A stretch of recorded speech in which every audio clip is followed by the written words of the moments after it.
குழந்தை தொழிலாளர் முறை ஒழிப்பு தினத்தை ஒட்டி தமிழகத்தின் பல்வேறு பகுதிகளில் மாரத்தான் ஓட்டம், மனித சங்கிலி உள்ளிட்ட விழிப்புணர்வு நிகழ்ச்சிகள் நடைபெற்றன. சர்வதேச குழந்தை தொழிலாளர் முறை ஒழிப்பு தினம் ஆண்டுதோறும் ஜூன் 12ஆம் தேதி கடைபிடிக்கப்பட்டு வருகிறது.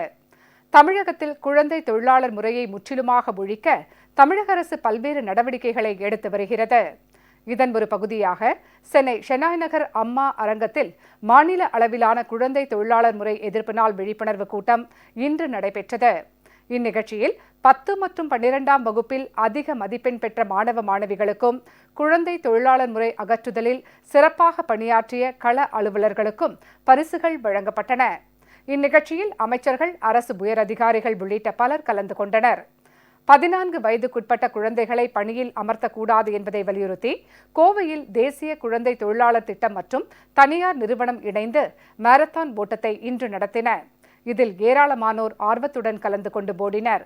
2 கிலோமீட்டர் மற்றும் 10 கிலோமீட்டர் என 2 பிரிவாக நடைபெற்ற இந்த மாரத்தான் ஓட்டத்தை மாவட்ட ஆட்சியர் கொடியசைத்து தொடங்கி வைத்தார். இந்த ஓட்டம் கோவை வ.உ.சி. மைதானத்தில் தொடங்கி வட்டார போக்குவரத்து அலுவலகம் வழியாக மீண்டும் வ.உ.சி. மைதானத்தை வந்தடைந்தது. குழந்தைகள் படிக்க வேண்டுமே தவிர அவர்கள் எந்தவித பணிகளிலும் ஈடுபடுத்தக்கூடாது என்பதை வலியுறுத்தி பொதுமக்களிடத்தில் மிகப்பெரிய விழிப்புணர்வை ஏற்படுத்த வேண்டும் என்ற நோக்கத்தோடு இந்த போட்டியானது ஏற்பாடு செய்யப்பட்டிருக்கிறது. இதில் பங்கேற்பவர்கள் அனைவருமே குழந்தை தொழிலாளர் முறைக்கு எதிரான தங்களை ஒரு பிரச்சாரத்திலே ஈடுபடுத்திக் கொள்ள வேண்டும்.